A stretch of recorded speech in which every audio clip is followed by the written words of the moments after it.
We're not trying to sell you on an 8 to 16 week, be the fittest you've been since high school routine. What do you need to do to ensure that your calories in versus calories out is a number that you know?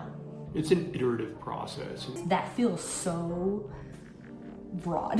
The people who can most benefit from this principle are generally the ones who both would get the best results from it and the ones who have the most difficulty doing it. Welcome to the Lucid Fitness Podcast. I'm Erik and this is Sarah, and we started Lucid Fitness to help beginners find actionable guidance in a sea of fitness and nutrition information. And along with fitness, most people know that the nutrition is also an equally important part. So this week, we're going to be talking about the first core Lucid Fitness principle, which is calories in, calories out. I really appreciate that with Lucid Fitness. We've created a well-rounded fitness idea. A lot of people lean very heavy into the workouts in the gym. There's a lot of people who lean very heavy into it's all about the nutrition and you don't have to do anything in the gym. And I feel like we've reached a beautiful balance point, bringing these and boiling them down to this very easy to digest. These are the things for fitness. These are the things for nutrition. Right. And I think definitely starting with calories in versus calories out is one of those fundamental things that a lot of people, I think in the back of their mind, know this is a fact. And a lot of times want to come up with any and everything to avoid or to work around the idea of calories in versus calories out. Learning about calories in and calories out, once you accept that this is your primary mechanism for manipulating your weight, either up or down, it becomes more of a kind of just like a small iterative process to increase or decrease the speed at which you're changing your weight. Okay. Right. And so that's why it's so important. And one of the core principles is because for the most part, in order to gain muscle, you need to gain weight. That's usually outside of the noob gains. That's one of the only ways to really put on significant amount of muscle is to gain weight. And yeah, you can do it without gaining weight, but it's significantly quicker to do it while gaining weight. And so that's where the bulk cut cycle comes from. Is you set yourself in a position for optimal muscle gain for a few months, and then you switch over to a caloric deficit and you burning fat, right? Okay. With as much muscle preservation as you can have. And so the calories in, calories out are the main driving mechanism for doing that, right? And there are, there's people who swear that they can, just do it, and it's called recomping, where you try to maintain your weight but still gain muscle and lose fat. And while it's possible, it is slower generally. And so usually people, especially beginners, they have one or the other. They're usually trying to lose fat or gain weight, lose weight or gain weight. And then generally on both ends of the spectrum, they're also trying to put on muscle mass. The premise of calories in, calories out sounds simple, but it's probably one of the more challenging things to consistently apply. And it's the idea that in order to manipulate your weight, you need to either eat under or over your maintenance calories, right? The amount of calories you need to maintain your weight. And in order to gain weight, you have to eat above your maintenance calories, and to lose weight, you need to eat below it. And there's a lot of different calculations out there, but generally you want to focus on identifying what your TDEE is. So again, it's the amount of maintenance calories that you need to maintain your weight. That takes into consideration, the activity level of your life. TDEE is total daily energy expenditure. If you're very, very active, say you work in a warehouse and you're doing, 30,000 steps a day, that's going to be calculated with your basal metabolic rate, which is generally how much you would burn just being a vegetable, laying around, living a sedentary lifestyle. You figure out your TDEE, and you do that by taking your normal metabolic rate and then multiplying it by whatever it is your activity level is. There's calculators out there that will help you calculate based on your age, your height, your weight, your gender, it calculates it all for you. You just punch it in and it gives you a rough estimate. Just starting in right there. I know when I've plugged into calculators, you know, my age, my height, my weight, my gender, and you know, you always get to the bottom where it says activity level. And you usually get like two to four options usually. It's usually sedentary, lightly active, active, very active. Could you kind of break down for people, especially if they're using the Lucid Fitness app, what each one of those specifically means? Because for me at least, that feels so broad. Yeah, they are subjective, and we talked about it in the first video about choosing a workout that fits in your life. You kind of have to choose the one that maybe you think you're a little bit more active than, but more than likely you're this one. So being realistic with yourself, and you know, the Lucid Fitness app, it adds a little line that, you know, kind of explains what each one is. And honestly, what you use isn't as big of a deal as, you know, the progressive development of your calories. And so just choose the one that's likely a little bit below what you think you are. Okay. Because generally people tend to, you know, over determine, you know, how much they're actually doing in a day.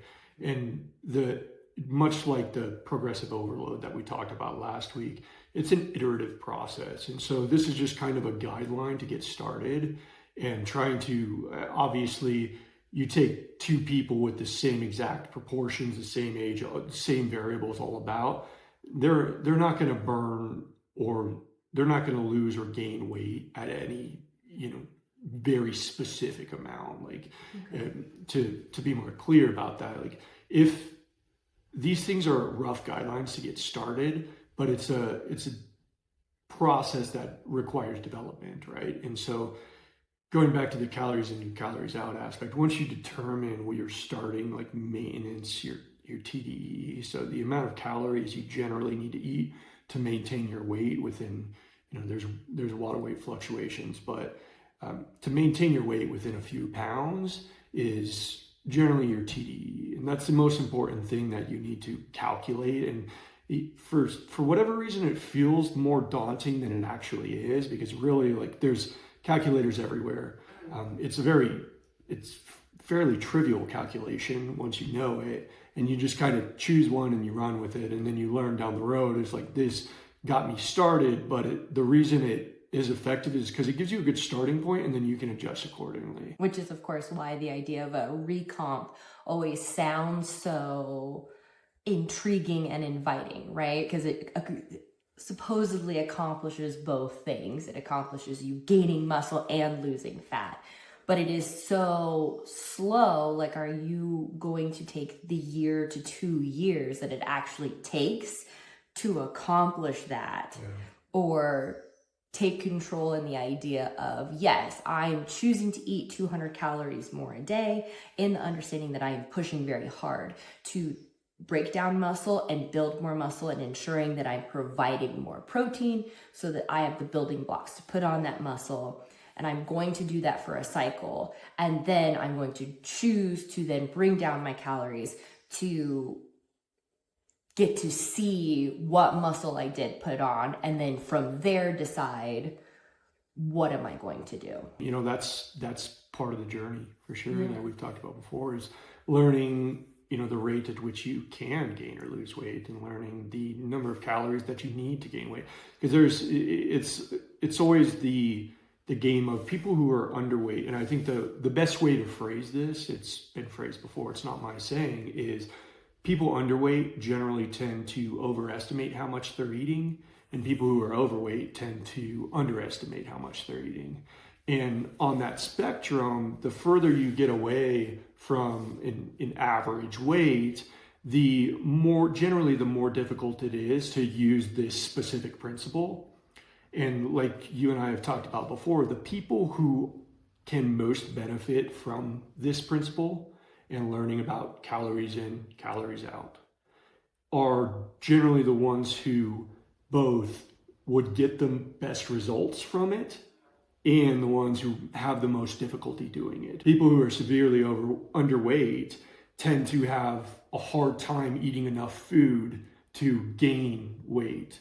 And people who are severely overweight, as we all know, like it's significantly more difficult to just stop eating, right? You know, and so the further along on the spectrum the further away on the spectrum you are, the harder it is to get started, but oftentimes you see the biggest results, because as soon as you kind of hone in on your actual calorie control and you start manipulating your weight towards the direction you want, it feels much more rapid than somebody who's already near an average weight trying to, you know, gain a few pounds, lose a few pounds.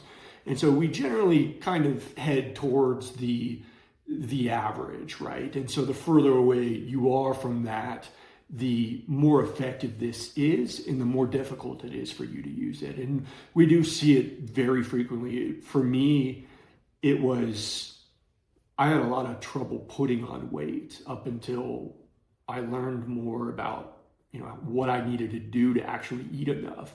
And it's a chore, right? Just like it's a chore for people who are severely overweight to cut 1,000 calories out of their diet. They never feel full, versus, you know, the people who are underweight, they never feel like they never are hungry, right?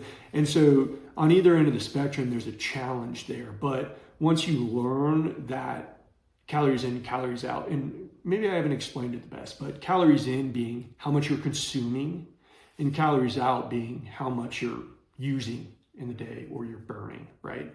And so the idea is to set yourself on a slight deficit. So slight caloric deficit would mean you're eating a little under your maintenance calories, or a slight surplus, which would be a little bit over your maintenance calories. And generally we recommend between 250 and 500 calories in one way or the other. So if your maintenance is 2,000 calories a day and you want to lose half a pound a week, which is a safe amount to lose a week, you would aim for a 250 calorie deficit up to about a 500. And going above and beyond, unless you're very far on either end of the spectrum, is usually the difficulty of that jump from going from a 500 calorie deficit to a 1,000 calorie deficit is substantial increase in difficulty. Yeah, it's a massive amount of food. And the cool thing about it is it still works. But remember, at Lucid Fitness, we're trying to find a way that's not easy, but that's practical and, you know, gives you that slow linear increase or decrease in your weight, instead of trying to, you know, you lose 10 pounds in a month and then you like ping pong back and forth. We're not trying to do that. We're trying to set you up for being able to control your weight for the rest of your life, up and down, you know, 250. I mean, the same stuff you and I do, 250 to 500 calories, either up or down, depending on what our current goals are. You know, right. When we're trying to gain muscle and we're trying to gain weight, we eat a little bit above, and that evolves, that changes too. Like from putting on muscle, having less fat on your body, being more active, all of those things change your maintenance calorie as well. And so you have to reevaluate, like, okay, well, I lost 20 pounds, but it's kind of slowing down. Maybe you got to rerun the calculation again. Right, because you are now a smaller person. Therefore, your BMR is now a smaller amount of calories to maintain the size that you are. And that also goes in the other direction. Like for you, putting on more muscle then means that your BMR is progressively becoming larger and larger just to maintain that muscle on your body. And that's one of the challenges too. Yeah. You know, and we like to, as humans, as a species, we like to be average. We kind of pull one way or the other, right? And without getting too much into the cultural shift towards, you know, being overweight on average, I think that if you, what am I trying to say here?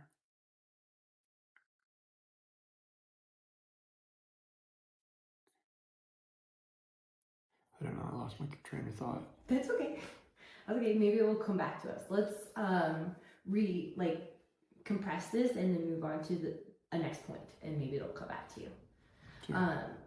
So basically what we're saying is start with this calculation. Start with your BMR and your TDEE, and that is going to be a baseline number. Now, because those things, like we said, are kind of arbitrary, like how much are you moving?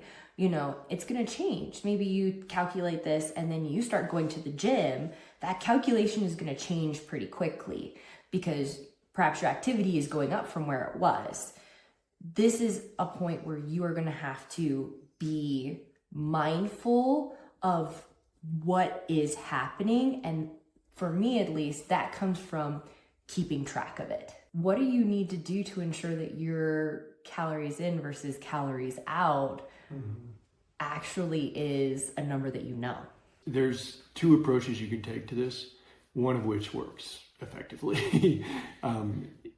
For the vast majority of beginners, intuitively eating just doesn't work. Like I said, on average, underweight people tend to overestimate how much they're eating. Overweight people tend to underestimate how much they're eating. And so with that in mind, we kind of have to, lean into the idea that it's like, are there exceptions to that? Absolutely. Some people, you tell them calories in, calories out, and it makes sense, and they can just start intuitively eating less or intuitively eating more. That isn't the reality for the vast majority of people. The reason this is a core principle is not just because it's the most effective way of controlling your weight. It's also probably one of the most tedious and demanding of the core principles, simply because besides intuitive eating, the other side of the spectrum is tracking your calories, right? And there's tips and tricks, and there's plenty of different ways you can try. You kind of have to figure it out for yourself, but the idea is that you use some sort of mechanism to track the calories that you eat. And with that comes learning how to read, nutritional labels, which is, once you understand it, then it's pretty self-explanatory. It tells you the serving size, and then it tells you the number of calories in it, right? Without diving too much into, you can just see serving size, number of calories in that serving size, right? And so the idea is, if I need 500 calories and this is 500 calories, I need to eat one serving size of it, right? And so if the serving size is a cup, then I eat a cup and I get 500 calories, and you could handwrite it. Yeah. Right? If you wanted to do all the calculations on the side, you could write it in a notebook. But most people don't. We have technology, and so we have the Lucid Fitness app, which allows you to search and look up foods by brand, by name, by barcode. It allows you, it expedites it, and it puts it into the meal for the day, and then it shows you your daily total. You can even log your nutritional target. So say you figure out how many calories you want to shoot for, you can go into it, add the target, and then compare what you've eaten today once you punch in all of the foods. Maybe you're lower on protein that day, right, and higher on carbohydrates, and kind of make a mental note of, I need to eat a little more protein, and I cut back on the rice tomorrow. It kind of keeps you accountable in a way. And I know that there are multiple different, for me specifically, I use calorie counting in primarily two different ways. When I'm in a maintenance phase, or I'm in a bit of a bulk phase, and I never go through massive bulk phases or massive cutting phases. It's usually somewhere between 5 and 10 pounds either way, depending on what I'm trying to do. But when I'm maintaining or in a bulk phase, I'm usually somewhat eating intuitively, but I'm keeping track of it. Everything that I'm eating, I am going off of the recommended serving size. I'm logging it. So I'm seeing where are my calories about, by the end of the day. And I'm just kind of as I go through the day, I'm doing that. When I go into a more cutting phase, for me, it's so much easier to calculate it out. This is breakfast, this is lunch, this is dinner. And I simply just eat the same thing every single day. So I am not really calculating every day what my calories are. I've done it once, and I don't deviate from that. And I do that for 3 weeks, and then I come back, I look see where's the scale at, where do I need to readjust because my BMR has gone down, readjust, and then just eat the same thing every day again. Yeah. Just because that's how I'm able to hone in and not be so flippant about, well, I'll just add this drink and it's fine. It's another 200 calories. Well, I'll just have that snack, whatever, it's fine. I'm more honed in when I'm on a cutting phase than on a bulking phase. Yeah. And honestly, like everything you just said, that sounds very daunting.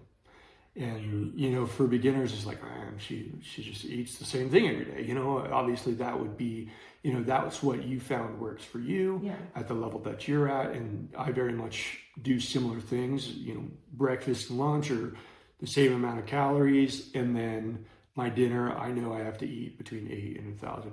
And as you develop the intuition, it becomes a lot easier, right? Because we can have these family dinners where, you know, I don't have to necessarily go and track everything that you made to make sure that it's fitting.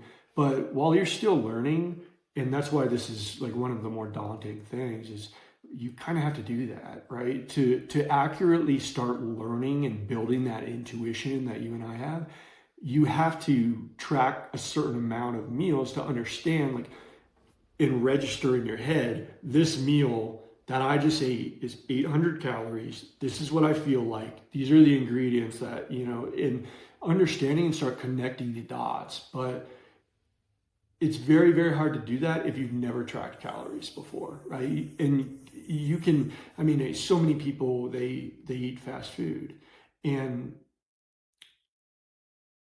you can lose weight eating fast food, right? But one of the things that fast food does is, like, you have to go out of your way to get the nutritional content and get the calories that you're consuming. You have to go to their website, download some PDF that shows you, you know, a graph or something of the calories, and then you have to go from there. And what generally happens is some people who haven't developed their intuition yet, they try to go off of their gut feeling. And unfortunately, your gut's very good at getting you to eat, you know? And so in a lot of instances, what you think is, you know, oh, I only ate 600 calories, maybe, you know, 800 calories to 1,000 calories. And if you do that surplus unknowingly every day, you're going to gain weight over time, because you haven't developed the skills. And that's not to mention that a lot of these foods are hyper-palatable. And what I mean by that, and it's an important term to think about, is these foods are genetically designed to be as palatable, so as flavorful and easy to consume as possible. And it makes it real easy to eat calories when you're eating out. And that's why generally when we are talking calories in, calories out with tracking, we're talking about homemade foods.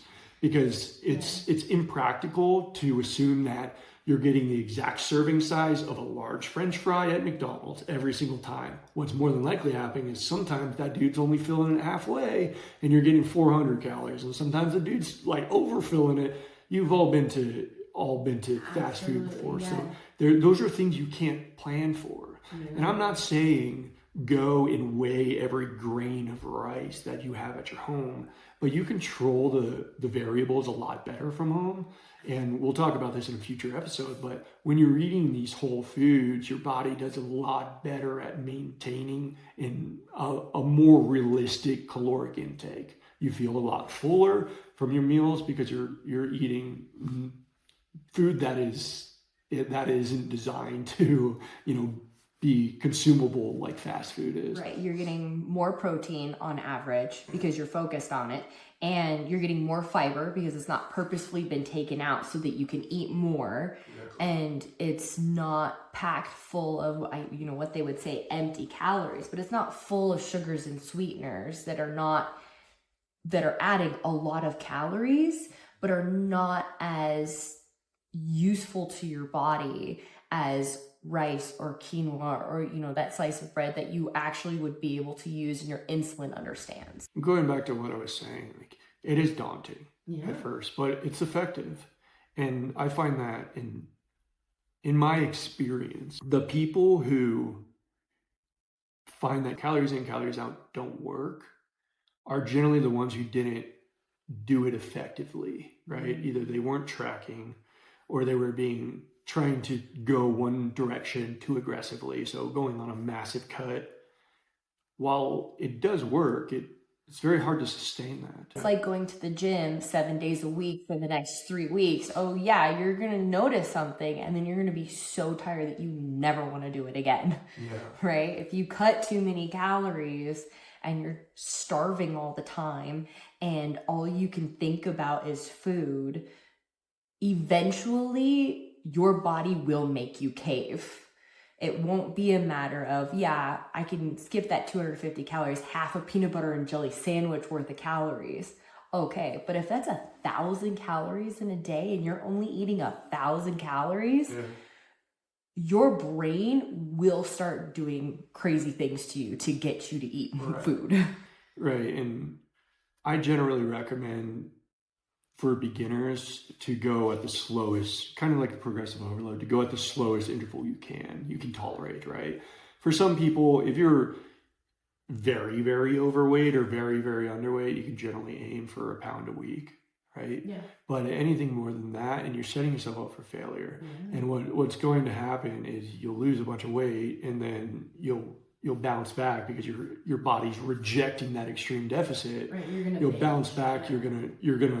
Your weight's going to explode back up, and then mentally you're going to be like, calories in, calories out doesn't work. And you're training your brain that this mechanism, the most powerful mechanism for changing your weight, for modifying your weight, doesn't work. That's what you teach yourself when you go on these like very bingey diets. And so we generally try to hone it back and just go at a realistic amount, right? Just because, again, we're looking long term, right? We're not trying to sell you on an 8 to 16 week, be the thinnest you've been since high school routine. We're trying to teach you, like, get down to around the weight that you're average and healthy, and then, go through some, fairly modest bulk cut cycles and put on some muscle and start to look better. If you don't want to gain muscle, just, get your weight down to the average weight and hold it there. And once you learn that calories in, calories out does actually work, it becomes liberating in a way, because now it's like, I just need to make sure I'm eating under my maintenance calories, or I need to make sure I'm eating over my maintenance calories. It's freeing once you understand that. And then once you kind of get that down and you start tracking more, and a few months of doing it with your normal everyday meals that you prepare at home, you start to get a feel for things. Right? And you start to learn, you start to build that intuition, and you can start eating more intuitively. It's like, okay, I can go out to a restaurant, get a nice, chicken breast meal, look and see how many calories it is, adapt that into my diet appropriately, and still hit your goals, right? Yeah. And so the initial daunting part becomes a freeing thing down the road, because I can go and experience life, go to restaurants with my friends, go to take my family out to dinner, all of these things. You can do it because you understand how calories work. So now I can go, and when I sit down at a restaurant, I can look and see, okay, I can, I ate a small lunch, I can eat 1,000 calories tonight, right? And then you can pick and choose from there, instead of having this looming weight on your shoulders that you're kind of worried that you're overeating, but you don't really know for sure. So you end up just like, well, if I'm overeating, might as well really overeat. And then you threw away, 2 weeks of progress because you've binged, and we'll talk about this more in the next episode and the episode after that. But the idea is to really just put yourself in a situation where your diet's working for you, right? You want to do the 80-20 that we talked about. I don't know that we've talked about it. We have, yeah. You want to do the 80-20 that we've talked about, where 80% of the meals that you're consuming are generally like healthy, nutritious meals. And then the 20% gives you a lot more flexibility. And that's kind of the same. It's kind of the same idea with calories in, calories out, is you get 80% of your diet locked in. I call them like base diets. My base diet of breakfast, lunch, and maybe a snack, right, is this many calories. My goal is to lose weight, so I have this many calories for dinner now, based on the calculation that you made. And so with that, then you make some things static so that you don't have to worry about them, and then you make something, that base diet, and then you make you have some flexibility with your family meals at night, right? Which is going to give you that mental freedom. Right. Because anytime you get too restrictive, like with your exercise, if you make that beyond what you can actually do, it's going to be daunting. The same way with your diet. If you make it too restrictive, if you make it too tight, you are going to start looking for ways to, well, it's okay if I just cheat here. Well, it's okay if I just, and then eventually that's going to snowball into, well, what the heck am I doing anyway? It doesn't matter. Now, that's not to say that if that happens, you're a bad person. We want to be able to limit that from happening because you are living by an 80-20 rule, and then have the understanding and grace for yourself that you can be like, you know what? Yep, okay, I'm just going to get back on track. It's like we talked about in the first episode, that whole falling off the bandwagon and then rolling around in the dirt for a while. You could do the same thing with your diet, where you fall off the bandwagon and you just binge for the next 3 days. Or you can fall off the bandwagon, have that bite of brownie and be like, that was delicious. That was really nice. You know what? I'm good now. And then you just continue on your way. Yeah. That's much better for your mental health than completely losing it because you've been so restrictive. And it depends on your goals, right? Yeah, absolutely. And to be entirely honest with everyone who watches this podcast, it's to reach an elite body, you need to do things that are, very strict, right? And that's why you see these professional bodybuilders and these professional fitness models, they do preach these hyper rigid diets where they're eating the same thing every day. And the reason they do that is because at a certain level, it's less mental load to just have like, these are my meals, and not have to think about that constantly, because they're fine tuning their life and their diet and their nutrition so much that's already very taxing of a thing to do. So I have to also worry about eating new meals every day. And, it generally you can only juggle so many things mentally, right? And so that's why you see people, the closer you get to like an elite level, the more likely they are to be eating a more strict diet, right? But for the vast majority of beginners, like, we're just trying to build habits, and we're trying to build understanding of what's happening to their body. And so following these fitness or elite bodybuilder diets, while they very well will do what they say they're going to do, it's unrealistic to expect a beginner to stick on it. In my own journey, like, I always tried to follow these like 4,000 calorie, become a beast like diets, and it never worked for me. It's because, like, turns out I don't like just eating 2,000 calories of oats every day, turns out. But that's part of the journey, is like learning the things that work for you and what don't work for you, and understanding that these elite people, like, you can't just see this football athlete, this professional athlete, you can't just see him, like his body, and then go and do his diet. Likely he probably has someone preparing his food, but that aside, like, he's eating for somebody who's training 6 hours a day, who has to be at peak athletic performance year round. And do you really need that, right? And so you see it a lot around like movies, when like super jacked men or super skinny women are in it, like 300, when 300 came out many, many years ago. I remember all sorts of like 300 workouts were coming out. And the reality of thing is, like, most people don't have a giant tire with a sledgehammer in their home, and most gyms don't even have that. So instead of trying to like bounce around and emulate this celebrity's body, it's fine to have body goals, but to take this person and try to do everything that they're doing without taking into consideration their lifestyle and all of the things they have in their life that accommodates that, is an unrealistic thing. Right. It's literally their job. Yeah. Like, exactly. They look that way because it is their entire job. And that's not to say, like, if you start this journey and you decide, like, this is going to be my job, power to you. But for the vast majority of people, it's not their job to have a certain physique or look a certain way.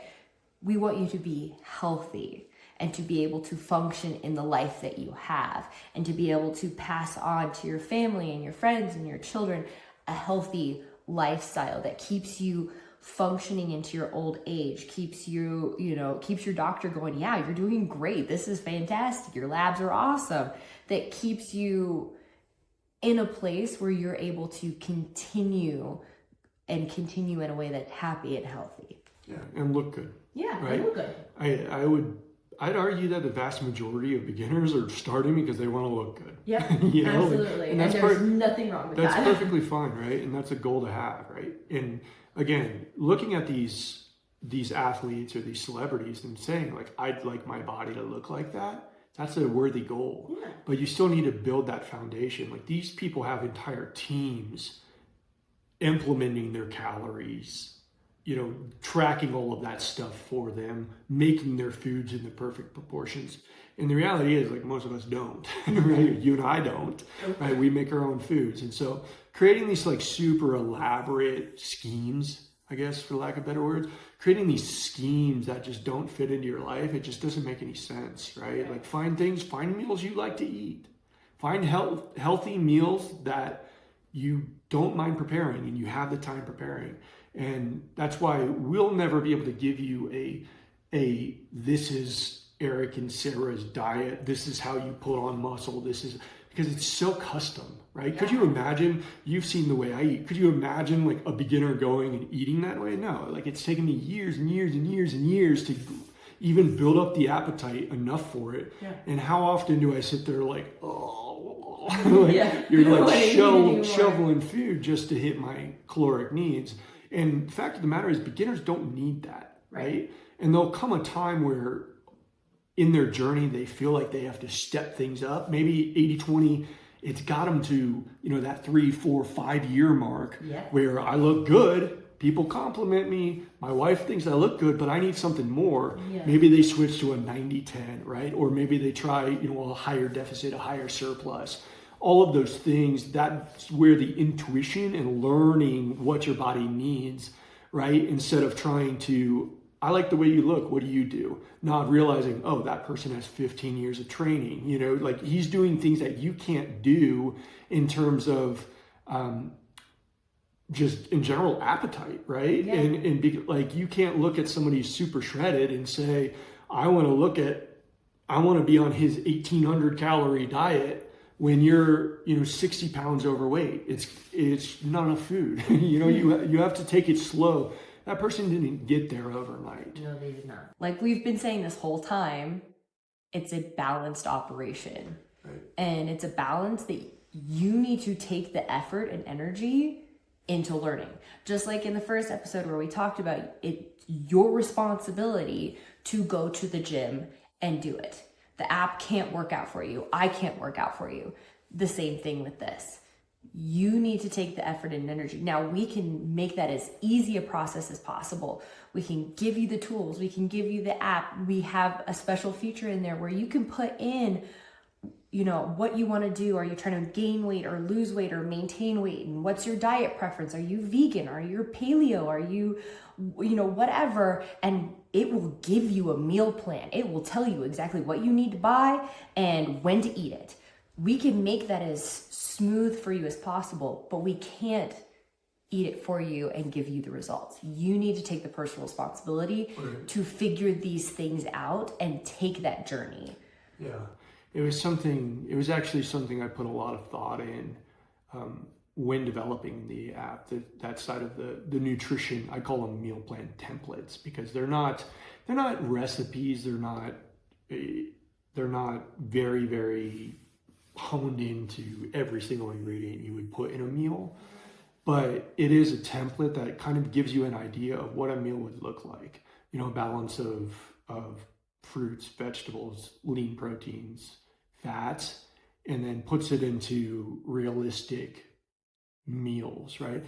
But what I was saying is I put a lot of thought into it because it's one of those things where I want to build tools, and we want to build tools that help reduce the friction, as we've mentioned before, But we also need to facilitate beginners, like you were saying, learning these things and being able to do it for themselves, right? Because I think that that's kind of the struggle in beginners is they're looking for some other people to do the things that they really need to do, right? And so the closer we get to creating a perfect meal plan with all of the ingredients going into the perfect recipes based on your flavor profile or whatever in this hypothetical world, the closer we get to that, the more power we're taking away from the beginners, because you're almost holding their hand too much. And so that was something I spent a lot of time thinking about when creating the nutrition generator. Is like, is this going to be something that hurts them in the long run or not? And so trying to find something that is fundamentally imperfect in a way that allows you still to have to learn, okay, you gave me the core ingredients, like I still got to figure out how to make those ingredients into a recipe that fits me. And I have to kind of look at it, okay, it's in grams. I've got to figure out like what, 200 grams of turkey looks like. And you still, and that's the delicate balance we're trying to do with our tools, is giving you enough that you can function, but not so much that you become dependent on these things. You never learn why they're working, right? And I think that if you follow people's pre-made plans to the T too much, you miss out on a lot of the opportunity to learn these things and actually build a foundation that works for specifically for you. Mm-hmm. And so what we try to do here is to give you, I said it before to you, is kind of logic fitness and nutrition into you, make you start thinking about these things from the perspective of, okay, there's tools out there. I need to use these tools to build my life, to build your life. And that's our goal here. Is like, we can't build your life for you. There's too many variables, right? And that's why fitness and nutrition feels just so chaotic, right? Is because so many people, you put it best an episode or two ago, so many people are trying to put other people's puzzle pieces into their puzzle, and it just doesn't work. So I want to try something new. I have this idea. I'm going to hit you with a few kind of rapid fire questions that kind of pertain, because I feel like there are so many just obligatory statements when it comes to calories. Sure. That I feel like if we could at least touch on a few of them, let us know, put it in the comments below, come and join our Discord.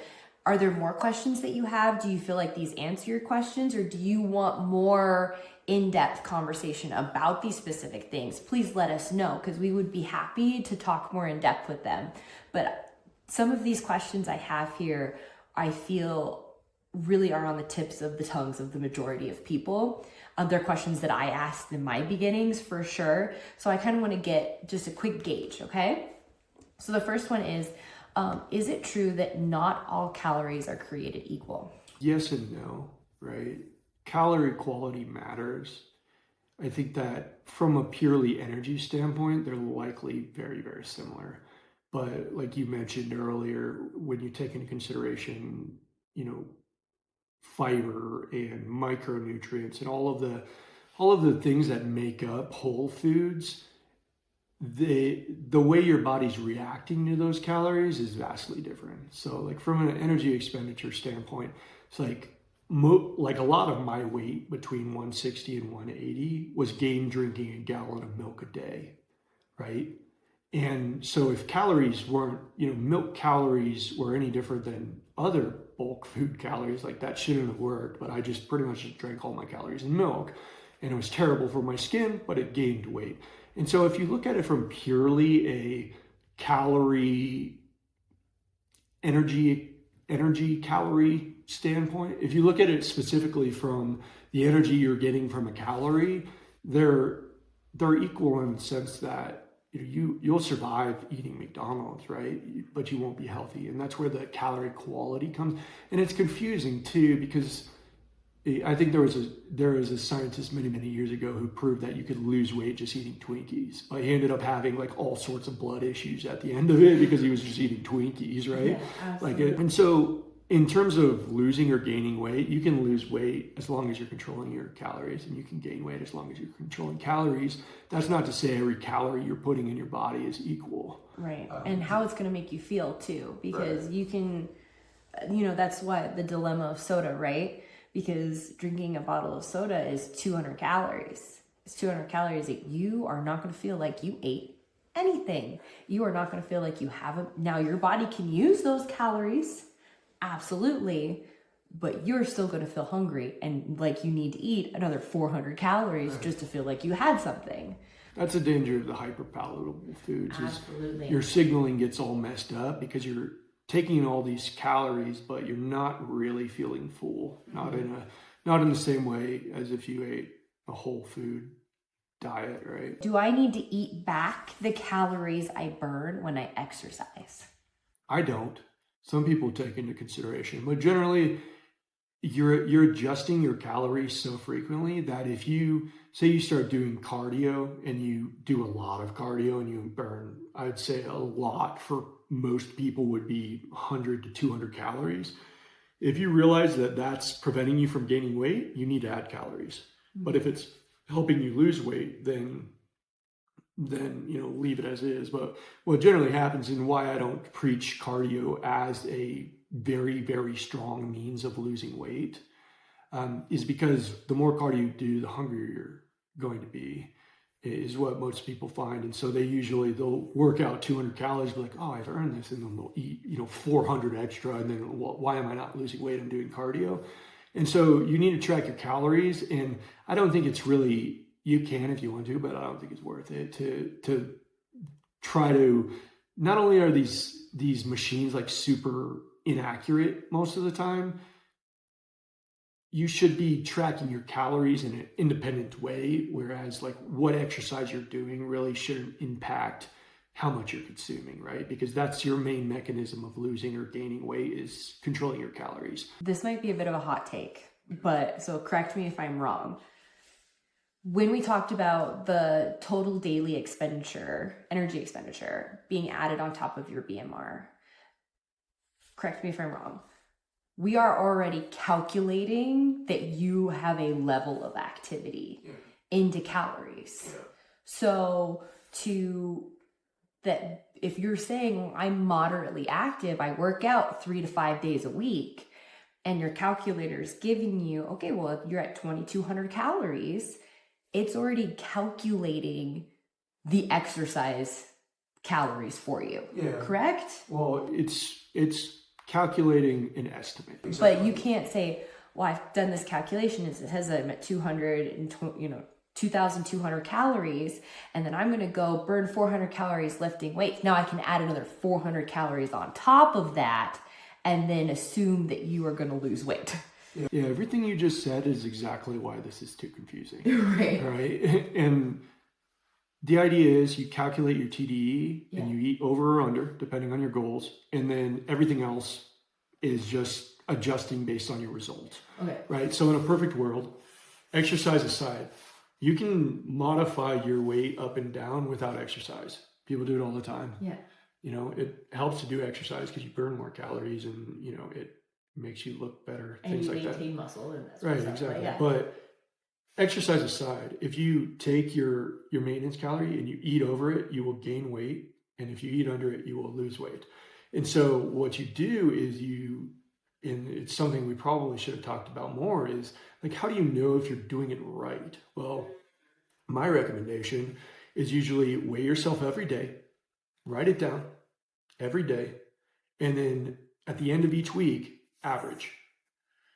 And that's your weight for the week. And then you do that every week. And then you see a trend over, 8 to 10 weeks.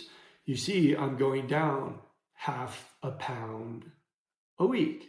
That means your deficit's working, right? But if you get 4 weeks in, and then those next 4 weeks, you stop losing weight or you start going up, then maybe your deficit's not aggressive enough, or maybe your TDEE isn't calculated perfectly, which is very, very rarely is calculated perfectly. And so what you do is based on your results, you reflect and then change your calories.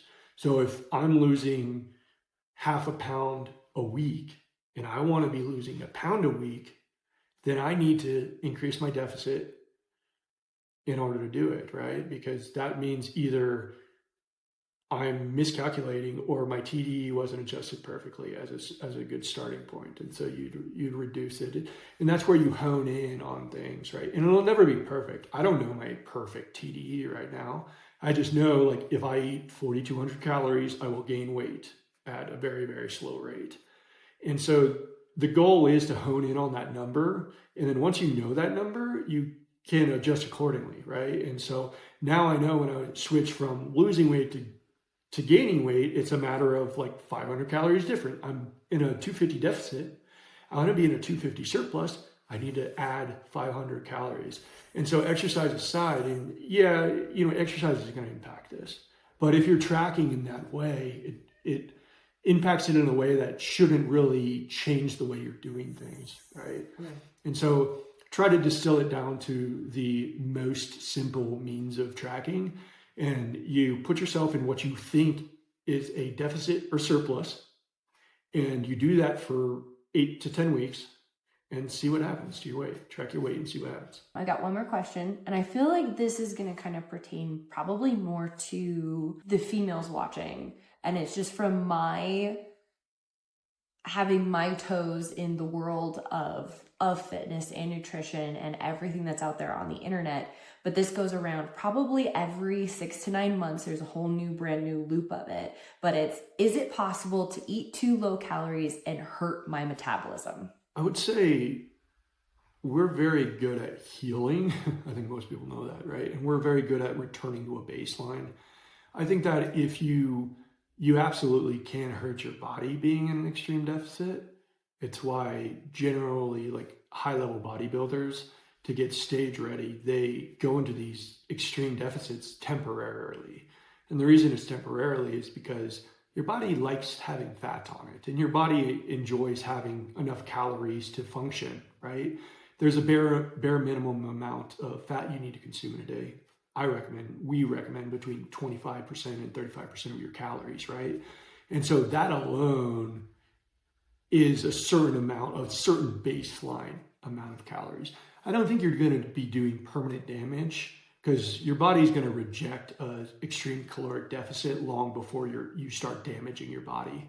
Otherwise, you'd likely have some sort of eating disorder, which I think that if you feel like that is something that's happening, you should seek help for sure, because that's a very serious thing.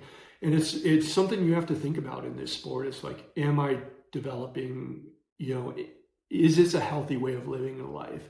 And so that's what we're trying to preach, is like these small incremental changes, so that you don't really have to think about that. You don't really have to think like, am I damaging my body by eating, 500 calories under my maintenance? The answer is no.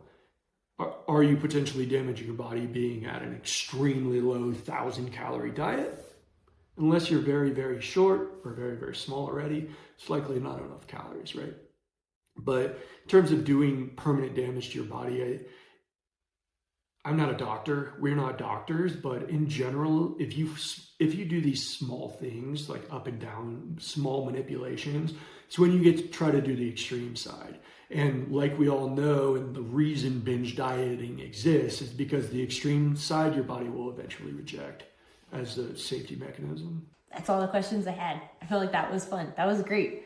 So all that to say, we're asking you with calories in versus calories out to focus on the big picture of calories. This is one of the foundations that will help be a very powerful weight management tool in your arsenal. Yes, we understand it feels daunting. It does feel kind of overwhelming, but once you get into the habit, just like with working out, just like with going to the gym, this also becomes an automatic habit. If you have questions, feel free to come and join us over on Discord. We would love to talk to you and meet you and give you some more tools and ideas that can help if this is an area that you feel too overwhelming. And beyond that, we can't wait to see you in the next one.